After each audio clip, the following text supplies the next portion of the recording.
কিছু রহস্য রোমাঞ্চকর কাহিনী দিয়ে সাজানো আমাদের আজকের নিবেদন বিভূতিভূষণ বন্দ্যোপাধ্যায়ের গল্প অবলম্বনে গঙ্গাধরের বিপদ। বিভূতিভূষণ বন্দ্যোপাধ্যায়ের জন্ম 1894 সালের 12 সেপ্টেম্বর উত্তর 24 পরগনা জেলার কাঁচরাপাড়ার নিকট বনগ্রাম অঞ্চলে এই বিখ্যাত কথাশিল্পীর জন্ম হয়। বাংলা এবং বাঙালির ভাব আবেগের কাছে বিভূতিভূষণ বন্দ্যোপাধ্যায়ের লেখার প্রধান আকর্ষণ হয়ে উঠেছিল প্রকৃতির সরল রূপ এবং গ্রাম্য মানুষের জীবনযাত্রা।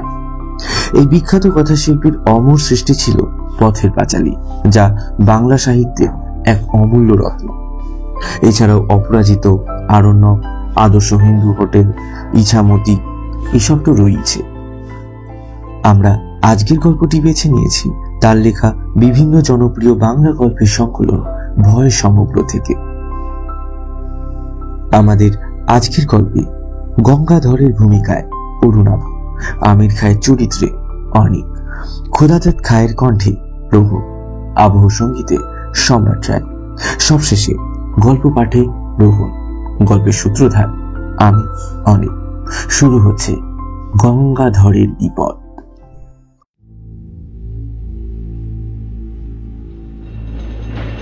অনেক দিন আগেকার কথা। কলকাতায় তখন ঘোড়ার ট্রাম চলে। সেই সময় মশলা পোস্তায় গঙ্গাধর কুণ্ডুর ছোটখাটো একখানা মশলার দোকান ছিল। গঙ্গাধরের দেশ হুগলি জেলা, চাপাডাঙ্গার কাছেই। অনেক দিনের দোকান। যে সময়ের কথা বলছি গঙ্গাধরের বয়স তখন 50-এর ওপর, কিন্তু শরীরটা তার ভালো যাচ্ছিল না। নানা রকম অসুখে ভুগত প্রায়ই। তার ওপর ব্যবসায় কিছু লোকসান দিয়ে লোকটা একেবারে মুষড়ে পড়েছিল। দোকান ঘরের ভাড়া 2 মাসের বাকি, মহাজনদের দেনা ঘাড়ে। দুপুরবেলা দোকানে বসে থেলো হুকো হাতে নিয়ে সে নিজের অদৃষ্টের কথা ভাবছিল। আজ আবার সন্ধ্যার সময় গোমস্তা ভাড়া নিতে আসবে বলে শাঁসিয়ে গেছে। কি যে বলা যায় তাকে। হঠাৎই এক পুরনো পরিচিত মহাজনের কথা গঙ্গাধরের মনে পড়ে গেল। তার নাম খোদাদাত খাঁ, পেশোয়ারি মুসলমান, মেটেবুরুজের দিকটায় থাকে। আগে গঙ্গাধরের লেনদেন ছিল তার সঙ্গে। বেশ কয়েকবার টাকা নিয়েছে, শোধও করেছে, কিন্তু সুদের হার বড় বেশি। তাই ইদানিং বছর কয়েক গঙ্গাধর আর সেই দিকে যায়নি। অনেক ভেবেচিন্তে সে মেটেবুরুজের দিকে রওনা হলো। সুদ বেশি হলেও আর উপায় কি? টাকা আজ সন্ধ্যের মধ্যে না আনলেই নয়। মেটেবুরুজে গিয়ে খোদাদাত খায়ের নতুন বাসা খুঁজে বার করে টাকা নিতে গঙ্গাধরের বেশ দেরি হয়ে গেল। খিদিরপুরের কাটিগঙ্গা পার হয়ে এসে সে ট্রাম ধরবে, তাই হনহন করে হেঁটে আসছে। এমন সময় একজন লোক তাকে পিছন থেকে ডাকল, साहब, हे साहब, इधर इधर एक बार सुनिए ना जरा। সন্ধে হয়ে গিয়েছে। যেখান থেকে লোকটা তাকে ডাকলো সেখানে কতগুলো গাছপালায় বেশ একটু অন্ধকার। স্থানটা নির্জন। এদিকে অনেকগুলো টাকা রয়েছে গঙ্গাধরের সঙ্গে। গঙ্গাধরের মনে যে একটুও সন্দেহ হলো না তা কিন্তু নয়। এখন উপায়ই বা কি? লোকটা এগিয়ে এলো ওই গাছগুলোর তলায়। সে যেন গঙ্গাধরের প্রতীক্ষায় দাঁড়িয়েছিল। লোকটা খুব লম্বা, মাথায় ঝাঁকড়া ঝাঁকড়া চুল ঘাড়ের ওপরে এসে পড়েছে। মুখটা অন্ধকারে ভালো করে দেখা যাচ্ছে না। পরনে ঢিলে ইজের ও আলখাল্লা। সে কাছে এসে সুর নিচু করে হিন্দিতে ও ভাঙা বাংলায় মিশিয়ে তার কথা শুরু করলো। বাবু, সস্তায় মাল কিনবেন? তার কথা শুনে গঙ্গাধর আশ্চর্য হয়ে গেল। ইমাল। লোকটা এবার সন্তর্পণে চারিদিকে তাকিয়ে নিল। তারপর বলল, এখানে কথা হবে না বাবু, চারিদিকে পুলিশ ঘুরছে। আপনি আমার সঙ্গে আসুন, আমি মাল দেখাবো। ঝুপসি গাছের তলায় একটা জায়গায় অন্ধকার খুব ঘন, সেখানে লোকটা গঙ্গাধরকে নিয়ে গেল। তারপর আবার তার কথা শুরু করলো। জিনিসটা কোকেন আছে সাহেব, খুবই সস্তায় পাবেন। ডিউটি ছুট মাল আছে, আপনাকে লুকিয়ে দেব। তার কথা শুনে গঙ্গাধর চমকে উঠল। সে কখনো ও ব্যবসা করেনি, শেষমেশ ডিউটি ছুট কোকেন! কি সর্বনেশে জিনিস! ভালো লোকের পাল্লাই সে পড়েছে। না না, সে কিনবে না। লোকটি সম্ভবত পাঞ্জাবি মুসলমান, বাংলা বলতে পারে, তবে বেশ একটু বাঁকা। অনুনয়ের সুরে সে আবার বলা শুরু করলো, বাবু আপনি নেই, আপনার ভালো হবে। আপনাকে আমি সিকি করিতে দেব। আমার দিক্কত হয়েছে কি, আমি মাল বিক্রির লোক খুঁজে পাচ্ছি না। ঘুরে ঘুরে বেড়াচ্ছি কত জায়গায়, আবার সব জায়গায় তো যেতেও পারি না। না, পুলিশের ভয়ও তো আছে। বাবু কেউ কথা শুনছে না আমার সঙ্গে, সেই হয়েছে আরো মুশকিল, জানেন তো। হঠাৎ শহরে এত পুলিশের ভয় হলো কেন বাবু, তা বুঝতে পারি না। আগে যারা এই ব্যবসা করতো তাদের কাছে যাচ্ছি, কিন্তু তারা আমায় চিনতেই পারছে না। আপনি গড়রাজি হবেন না বাবু, মাল দেখুন, দমদার না হয় পরে হবে।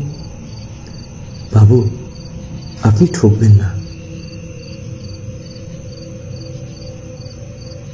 লোকটার গলার সুরে কেমন জানি একটা শক্তি ছিল। গঙ্গাধরের মন অনেকটা ভিজল। কোকেনের ব্যবসাতে মানুষ রাতারাতি বড়লোক হয়েছে বটে, বিনা সাহসে বিপদ এড়িয়ে চলে বেড়ালে কি লক্ষ্মীলাভ হয়? দেখাই যাক না। হঠাৎ গঙ্গাধর চেয়ে দেখল লোকটা সেখানে নেই। এই তো, এখানেই তো দাঁড়িয়েছিল। লোকটা গেল কোথায়? পাছে কেউ শোনে এই ভয়ে বেশি জোরেও ডাকতে পারল না। চাপা চাপা গলায় বাংলা হিন্দি মিশিয়েই গঙ্গাধর ডাকল, কোথায় গিয়া? ও খাঁ সাহেব। এদিক ওদিক তাকানোর পর সামনে দেখতেই দীর্ঘাকৃতি আলখাল্লাধারী খাঁ সাহেবকে দাঁড়িয়ে থাকতে দেখা গেল। গঙ্গাধর তাকে দেখেই বলল, আরে জলদি চলো, অনেক দূর জানে হোগা। লোকটা কি যেন একটা ঢাকবার জন্য প্রাণপণে চেষ্টা করছে। আসেন সাহেব, আমার সঙ্গে আসেন, মাল দেখাবো।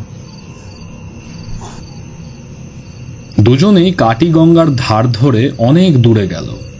যে সময়ের কথা বলছি তখন ওদিকে অত লোকজন ছিল না।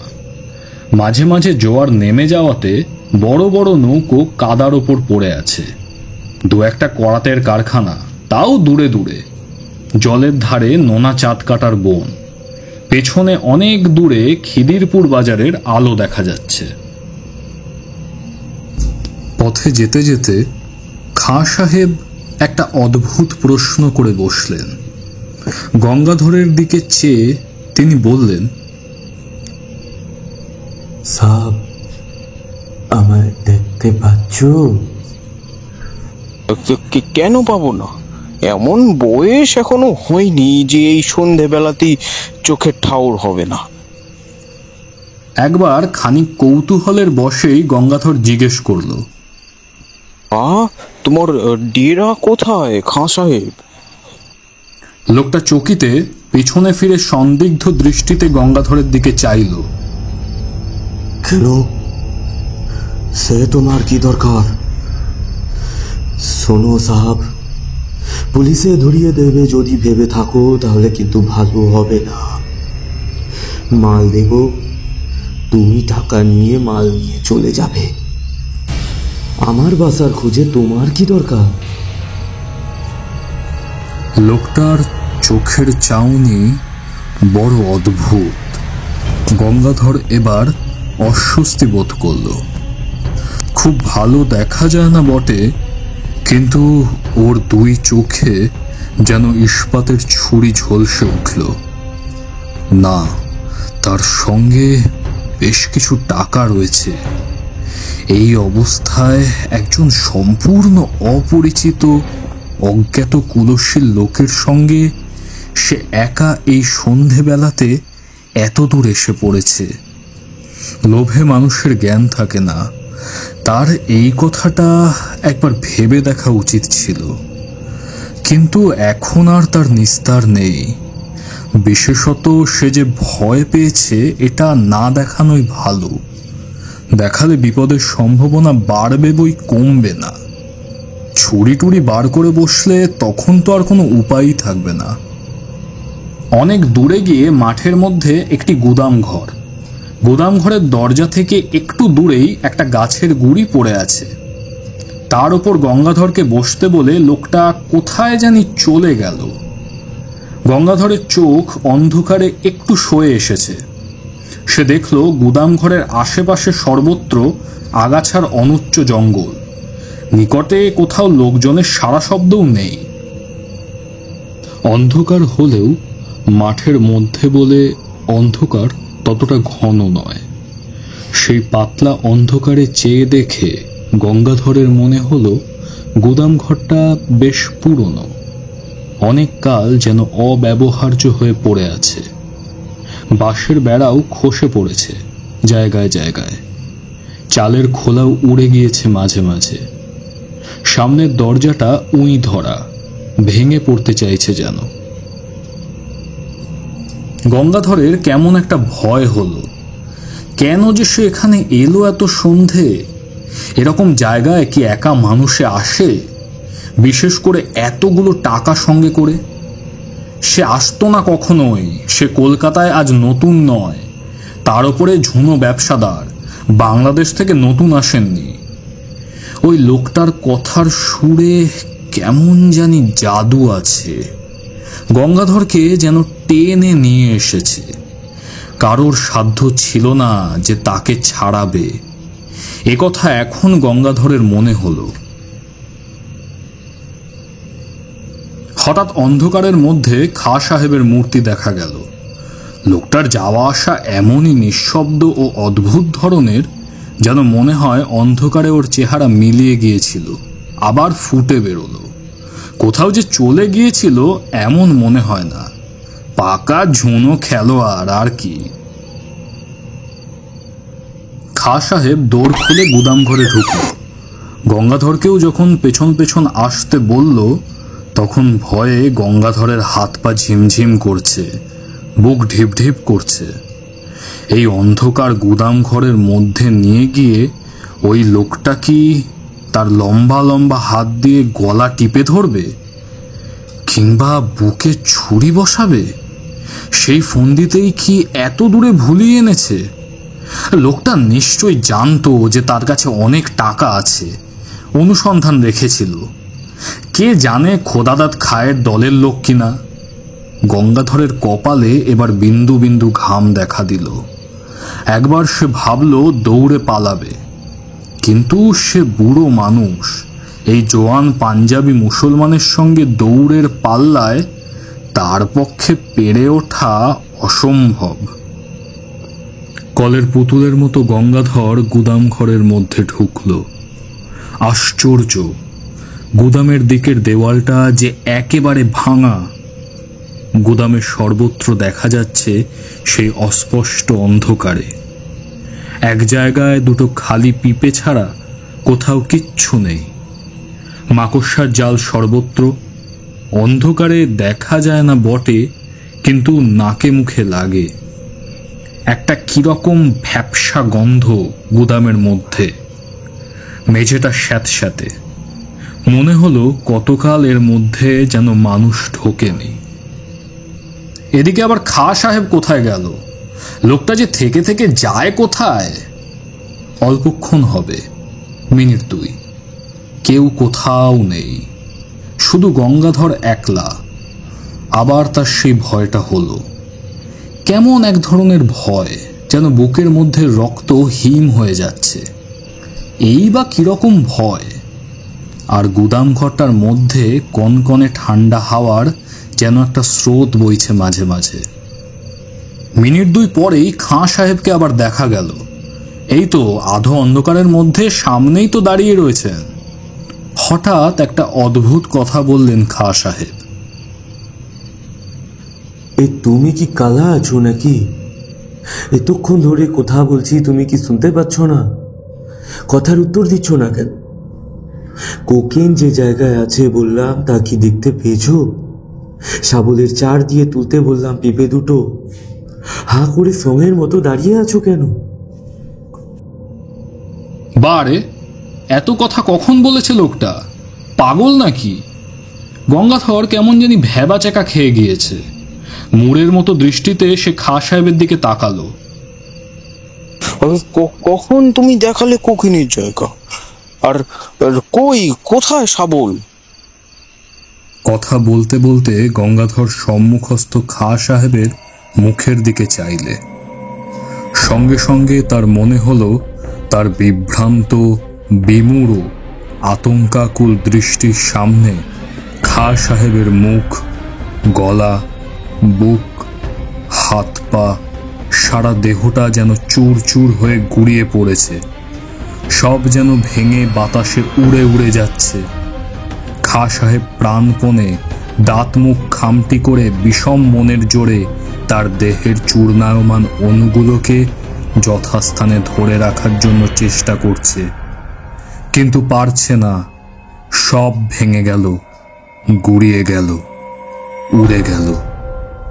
1, 2, 3, 4। আর কোথায় খাঁ সাহেব? চারিপাশের অন্ধকারের মধ্যে সে মিলিয়ে গিয়েছে। হঠাৎ একটা ঠান্ডা কনকনে বাতাসের ঝাপটা কোথা থেকে জানি গুদাম ঘরের মধ্যে প্রবেশ করল। সঙ্গে সঙ্গে গঙ্গাধর আর্তরবে চিৎকার করে গুদাম ঘরের স্যাঁতস্যাঁতে মেঝের ওপর মূর্ছিত হয়ে পড়ে গেল। একটা দেশি ভর কাছেই কোথাও বাঁধা ছিল। তার মাঝিরা এসে অচেতন গঙ্গাধরকে নিজেদের ভরে নিয়ে যায়। তারাই তাকে দোকানে পৌঁছে দেয়। গঙ্গাধরের টাকা কড়ি কিন্তু তার কাছেই ছিল, কানাকড়িও খোয়া যায়নি। তবে তার শরীর শুধরে উঠতে সময় নিয়েছিল। অনেক দিন পর্যন্ত সে অন্ধকারে কিছুতেই একা থাকতে পারত না। মাস 2 পরে মেটিয়া বুরুজে খোদাদাত খায়ের কাছে গঙ্গাধর টাকা শোধ দিতে গেল। প্রসঙ্গক্রমে টাকা নিয়ে যাওয়ার দিন যে তার সঙ্গে কি ঘটেছিল সেটাও সে জানালো। খোদাদাত খাঁ গল্প শুনে গম্ভীর হয়ে গেলেন। খানিকক্ষণ চুপ করে থেকে শেষে বলে উঠলেন, সাজি ও আমির খাঁ হ্যাঁ, চোরাই কোকেনের বড় ব্যবসাদার ছিল। আজ সে করিবন 15 সাল আগের কথা। রমজান মাসে বেশ কিছু মাল হাতে পায়। তক্তা ঘাটের কাছে একখানা জাহাজ ভিড়ে ছিল, সেখান থেকেই রাতারাতি সরিয়ে ফেলে। জাহাজের লোকের সঙ্গে সর ছিল। কোথায় যে সে মাল রাখতো তা কেউ জানে না। সেই মাসের মাঝামাঝি ও খুন হয়। কে বা কারা যে খুন করলো সেটা জানা যায়নি, কেউ ধরাও পড়েনি। তবে দলের লোকই যে তাকে খুন করেছিল এটা বোঝা কঠিন নয়। এই পর্যন্তই আমি আমির খাঁর ঘটনা জানি। আমার মনে হয় আমির খাঁ সেই থেকে ঘুরে বেড়াচ্ছে তার মাল বিক্রি করবার জন্য। ও পুরানা কোকেনের বাক্স হয়েছে ওর দোষকের বোঝা। তা বাবু, সে গুদাম ঘরটা কোথায় তুমি দেখাতে পারবে? সেই রাতে যে গঙ্গাধর অন্ধকারে কোথা কোথা দিয়ে গুদাম ঘরে পৌঁছেছিল তা তার মনে নেই। আর যদিও বা মনে থাকতো তাও সে আর যেত না গুদাম ঘরে। পথে আস্তে আস্তে গঙ্গাধরের হঠাৎ মনে পড়ল পুরনো ভাঙা গুদাম ঘরটার অস্পষ্ট অন্ধকারের মধ্যে দেখা আমির খাঁয়ের মুখের সেই হতাশ ও অমানসিক চেষ্টা করেও হেরে যাওয়ার দৃষ্টিটা। হতভাগ্য কি এতদিনেও বোঝেনি যে সে মারা গিয়েছে? কে এই উত্তর দেবে? ভগবান ওর আত্মাকে শান্তি দিন।